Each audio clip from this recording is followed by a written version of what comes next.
What's going on, everyone, and welcome back to Chasing Sunsets. Chapter 6 was a big one. A lot of important stuff happened. But here we are, the start of Chapter 7. Like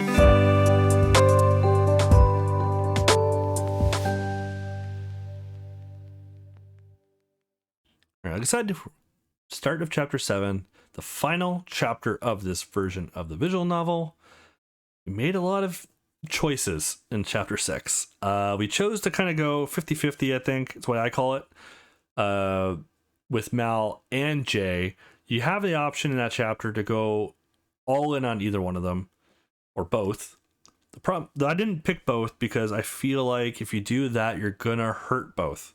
So I'm choosing to do the half and half kind of things. That way, maybe something will happen in the future where we can end up with both of them and we're all three happy. I don't know. We'll see. We'll see. 3 years ago. The Foreign Affairs Office is just starting to sweeten the deal. It's trying to sweeten the deal. They want a research facility.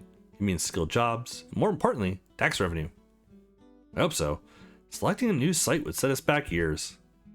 Trust me, by this time next week, the deal will be a matter of public record. Sorry, I can't get more excited about it. Right now, all I can think about is getting home to James. With Jay home for winter break, the whole family is back together. Almost. I'll hold down the fort here. You run home and remind James why he married you. Men love it when you add some ho ho ho to their silent nights. I even picked you up a naughty little something something you could surprise him with. That actually saves me a stop. How do I ever get by without you? You didn't. This place was a train wreck. Polygene was on the literal edge of bankruptcy. And here we go. First, there was instant coffee in the lounge, and Kenny G elevator music. Ah yes, the universal symptoms of a company but the fold.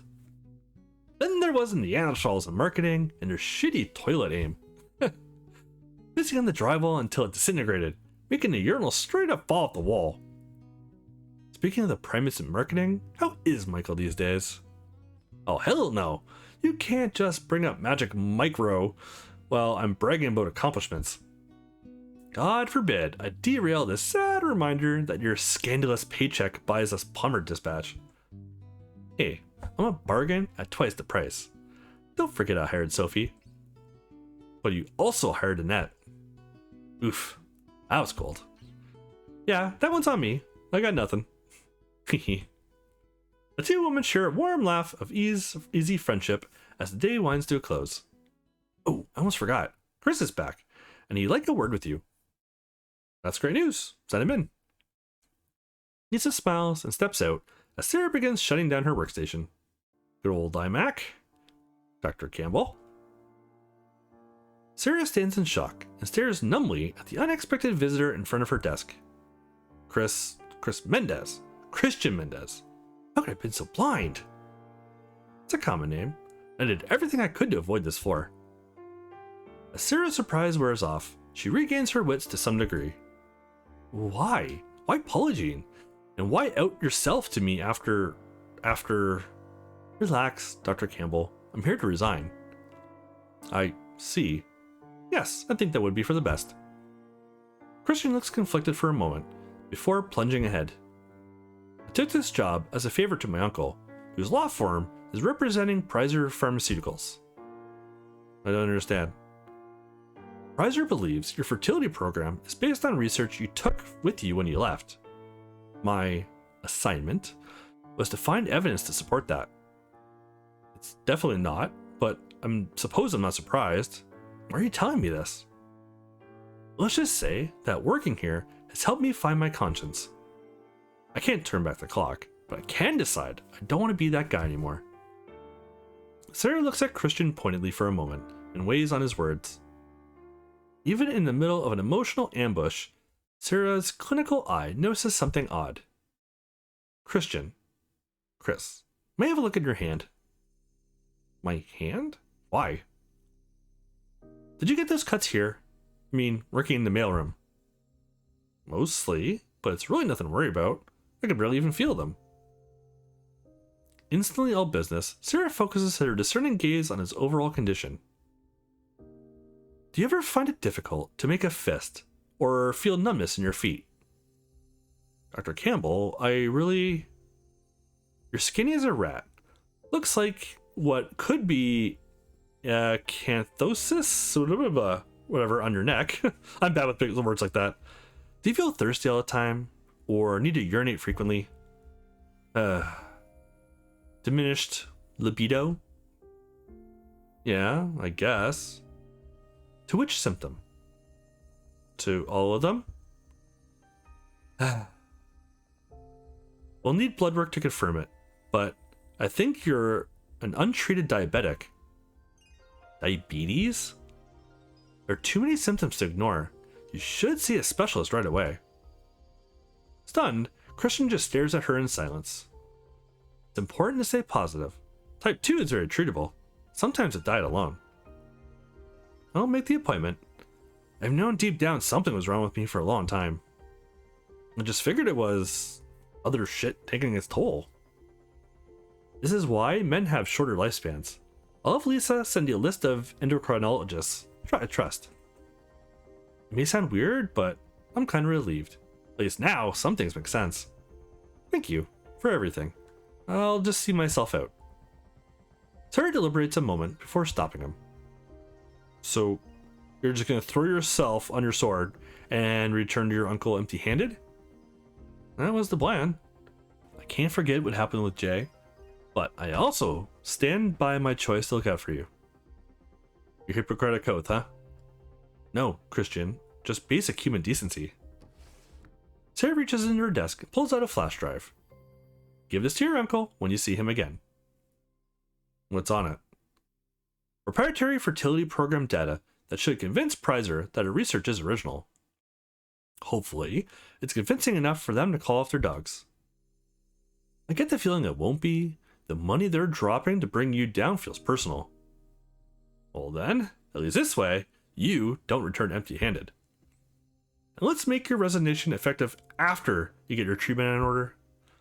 It won't be cheap, and you'll want to be double insured. But why are you helping me? You're everything. The barest hint of a smile touches Sarah's lips for the first time since Lisa left. You're not the only person in this office who's struggling with regret. Sometimes, all it takes to reach our potential is for someone to give us a second chance. Oh, back to the resort. Housekeeping. You're jolted awake to the prospect of an otherwise empty room. Jay? Setting up, you scan the room and quickly confirm you're indeed alone. Just a minute, please. Of course, sir. I'll be back in 15. 30? 20 minutes. Checkout was over half an hour ago, sir. If the front desk wasn't trolling me, it sounds like I'm gonna need the pressure washer anyway. Ouch. Yeah, he's gonna need a bigger tip. Thanks, Ben. I'll be up by then. Now, where the hell's Jay? Seemed like we're in a good place a couple hours ago. You quickly get dressed and run your fingers through your hair. Giving Jay's backpack a shake, you're disappointed to hear no telltale jingle of keys. Fuck. Remember Jay's penchant for practical jokes, you begin formulating backup plans. She took the bike. I can always see if Kaylee's available. Hearing the door open, you turn to find a roguish Jay regarding you playfully. Maybe Kaylee's available for what? To take out an asshole sister who thought it'd be funny to leave me stranded out here in BFE. Look at it this way. If I kept you guessing, you'd never get bored. Please. I'd have just played Call of Duty until I was reported missing. But last night, don't bring it up. But last night. When I woke up and you were gone, I was afraid you were having buyer's remorse. I'm thinking about it. I won't return you to the store just yet. Cute. But seriously, where'd you go? I told George I'd negotiate for that vacant lot behind the annex, didn't I? Yes? Boom, baby. Signed, sealed, and delivered. You get the lease signed in the 2 hours since the shower of ultimate suffering? Ugh, too soon. And you always underestimate my special abilities. I always thought you were a little out of place on the normie school bus. You expect Jay to fire back, but instead she just fidgets uncomfortably. I take the short bus over the bike in a heartbeat. My panties feel like they feel like a fucking cactus diaper. Wait, is Jay Campbell tapping out after just one night of gland-to-gland combat? Ew, hell no. I just need a day or two and aloe, lots of aloe. If you stop doing that to my journals, I'll even take it easy over the speed bumps. No promises. And potholes. Avoid potholes. All of them. I thought your exact words were, the sweetest spot is 6th gear mid-revs. I will cut you. So, back to the beach I sent? To give George the good news? Nah, I already sent him the docs. He wants us to meet him at the annex. You know something I don't? He called before I left City Hall. I guess Sophie's made some sort of breakthrough. Ah, well, let's go see what fresh hell they've cooked up for us today. Yeah, seriously, tell you something. An hour later. Entering the conference room, you find Sophie already in conversation with Mallory and Amanda. Ah, more arrivals. Now we require only George and Lisa. He came as soon as I got the message. She sits gingerly, wincing as she struggles to spare her chafed areas unnecessary pressure. Are you quite alright, dear? Did you get too much sun? She knows. Amanda narrows her eyes at Jay suspiciously. I've seen others with similar symptoms recently. I believe there's a pattern. Oops. Mallory nudges her friend in an effort to silence her. Mallory, you were experiencing similar pelvic discomfort when you returned from our tequila binge at the nightclub. Why are you kicking me? Awkward giggle. So what's important enough to pull George and Lisa off case prep? We should wait for them to arrive before we begin. As if on cue, George and Lisa entered hurried, taking seats near the door. Good morning. We're a bit rushed, I'm afraid. We have a strategy session we cannot be late for. Just the executive summary for now, please, given our time constraints. Of course. I've invited Miss Chapman as well, as her perspective today will be uniquely applicable. Perspective into what? Sophie shoots you an irritated glance. After sequencing her genome, I can now reproduce the process that was used to create Miss To put it more delicately, I believe I have reverse engineered Project Crucible. There's a collective gasp from around the table as the weight of Dr. Allard's announcement sinks in. I see. Doctor, this is 20-year-old research. Why hasn't it already been developed independently? And if we were to monetize this, how much of a head start do we have on our competition? You notice Mallory looks crestfallen, almost shell-shocked. Monetize? Wait a minute. Have we even considered the ethical implications? Sophie seems pleased by Jay's question. A prudent concern, though Lisa's questions remain relevant for reasons that will be made apparent. I notice Amanda comforting Mallory, clearly aware that her friend is in distress. Amanda is not entirely oblivious to social cues after all. I do not believe there is much risk of being leapfrogged competitively until we go public. The science has moved in another direction, and gene therapy is where big pharma receives profit. So 5 years? 20? Left alone? Perhaps decades. The science is based on is widely viewed as a dead end. Though, once we announce this capability, the competition will catch up quickly. Absolutely not. Imagine the possibilities. I think if we go for it, I think we hurt Mallory. Which obviously I don't want to do. Plus, I don't know. I don't feel right about that. Genetic manipulation like that is such a tricky topic. It could be used for so many bad things. Have you guys not seen Star Trek? You know, Khan? You know? Come on now. Eugenics is a tricky one. I'm gonna say no. I think Jail nailed it. Ethically, this is almost dystopian. Elaborate. A world where the powerful decide what gifts people are born with?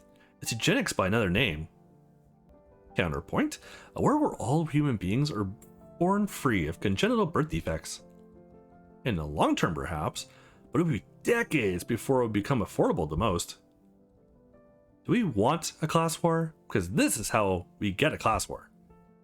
Well, this certainly isn't what I expected to be discussing this morning. Well, like it or not, we can't just put the genie back in a bottle now. The first time since the topic was opened, Mallory gazes at Sophie intently.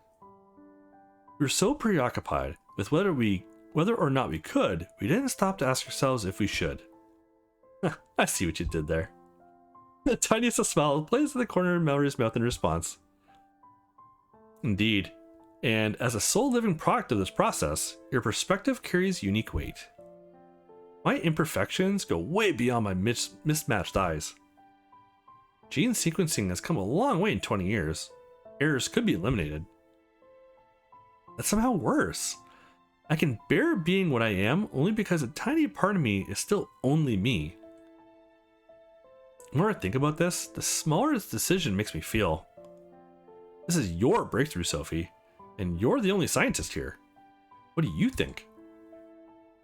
Clearly appreciating your deference to her opinion, Sophie pauses a moment. The scientist in me is giddy with the potential, but the pragmatist is in despairs. I do not believe the world is quite ready for this knowledge. In spite of her best intentions, it would only be a matter of time before it was weaponized. Exactly. Amanda, modifying your genome reshaped your life. What do you think? My working hypothesis is that autism is the human brain attempting to evolve and failing. Natural selection is a long, painful process that biology has refined over eons. I believe our species currently lacks the altruism and objectivity to responsibly plan its own evolution. I could not have said it better. Lisa fidgets uncomfortably, while George appears lost in thought. I'll admit, the more I hear, the more skeptical I am about all this. Nodding affirmatively, George stands abruptly with an air of urgency. I agree. We're out of time. We are already late for our meeting. So, no decision on this? Lisa gives you a thoughtful glance as she prepares to leave with George. That will be for one, or both, of you to decide when the time comes. George and Lisa depart hurried, clearly anxious to make their own other commitment. Hesitantly, Mallory breaks the silence. If the rest of you can stick around, we have something else to share. Yes! We discovered how Devin manipulated the Pregnia test results. With absolute certainty? Yes. Our conclusions were taken directly from Devin Chapman's handwritten notes.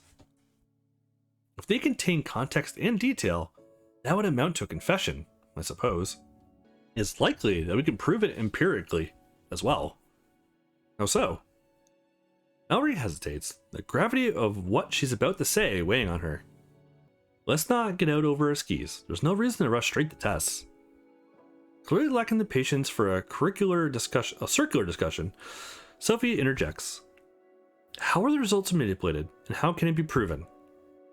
Dr. Chapman's notes imply he was implanting fertilized ova into test subjects to falsify results. But why would he put his reputation on the line to ensure the project he was partnered with Sarah Campbell on didn't get shut down? But that would have taken hundreds of IVF procedures performed with no oversight. And it only took 3.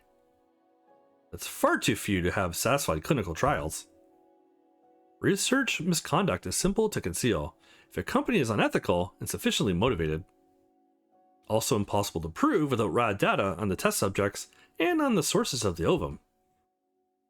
Mallory's discomfort is obvious, and she stares at the table forlornly?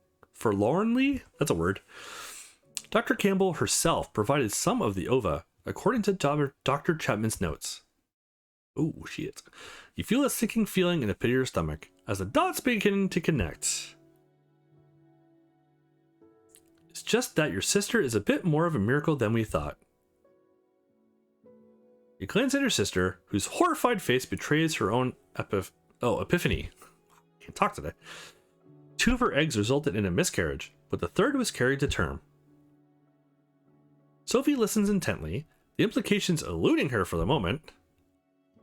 So if we could identify that child or her mother, we could also prove your hypothesis. Oh shit. Mallory raises her eyes from the table and at last looks desolately at Jay. We may already have. The pieces finally fall into place for the doctor, who regards Jay in abject shock. No! You lock eyes with Jay, who can only stare back at you helplessly. I can't. Jay. Standing unsteadily, Jay turns towards the door. I need some air. Even though she doesn't slam the door, the sound of it closing echoes with grim finality. Better give her space. She'll have to come back for her phone. Nobody understands how she's feeling better than I do. I'll talk to her. You can continue to parse Devon's notes for anything we missed. As soon as Mallory and Amanda have left, you gaze uncertainly at Sophie. Something in your mind, Alex? Ooh, ask Sophie if she can replicate Bandit. Let it go. Before we make that choice, I think that's where we're going to leave off for today. Oh, that's gonna... Oh. Welp. Definitely took a turn, especially after the last chapter and what happened at the end. For this to come up now, yeah, that's a tough one. That's a tough one. Yeah, I'm not too sure. I'm not sure what to think right now. It's I have to process that myself. Thank you for watching. That's where we're gonna leave it out for today. If you like this episode, hit that thumbs up, hit that subscribe button. There's a link in the description below to my Patreon if you want to support the channel, get some exclusive content.